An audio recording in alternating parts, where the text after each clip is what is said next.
Sebelum meninggal, lelaki tunawisma itu merantai dirinya kepada anjingnya, berniat untuk menemaninya dalam kematian. Beberapa hari berlalu, anjing itu menjadi sangat lapar hingga tidak dapat menahannya lagi. Dia berpikir untuk minum air dari sungai di dekatnya, tapi merasa sangat tidak mungkin untuk menyeberang. Anjing malang itu menjerit minta tolong, dan tidak ada seorang pun di dekatnya. Dehidrasi selama berhari-hari, anjing itu berada di ambang kematian. Anjing itu mengingat pemiliknya dan janji yang belum terpenuhi di antara mereka. Karena anjing ini bukan anjing liar biasa. Tak lama setelah kelahirannya, induknya dibawa pergi oleh petugas pengendali hewan. Anak anjing itu diadopsi oleh induk kucing. Mereka tinggal bersama di bawah bangunan terbengkalai. Namun seiring anjing itu tumbuh semakin besar dari hari ke hari, rumah ini menjadi terlalu kecil untuk menampungnya. Induk kucing itu perlahan-lahan menjadi terlalu lemah untuk merawatnya. Untungnya, dua orang muda kemudian membawa makanan.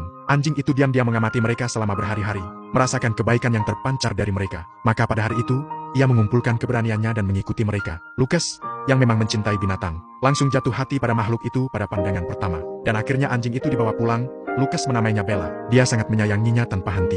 Bahkan ketika anak anjing itu mengunyah barang-barang rumah tangga, dia hanya tersenyum. Mereka sering memainkan permainan kecil bersama. Setiap malam, Lucas memberi Bella sepotong keju, ikatan unik antara mereka berdua.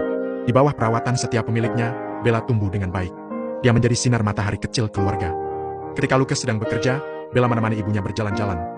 Dia suka mengejar tupai di sepanjang jalan. Di waktu luangnya, ibu akan membawa Bella ke panti jompo, yang semua penghuninya adalah veteran. Tapi saat-saat indah itu tidak bertahan lama. Polisi memberi mereka surat panggilan untuk adopsi ilegal, dengan peringatan bahwa jika anjing itu terlihat di jalan lagi, ia akan disita oleh pengawas hewan untuk mencegah Bella ditangkap.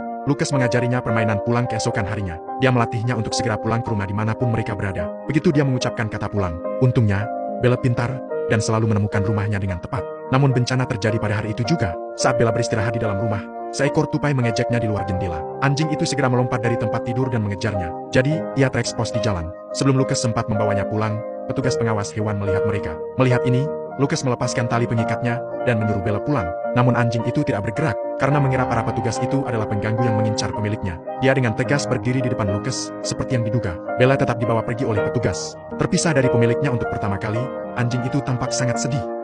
Untungnya, Lucas membayar jaminan pada hari berikutnya. Namun staf itu memberitahu dia bahwa jika Bella tertangkap lagi, dia akan disuntik mati.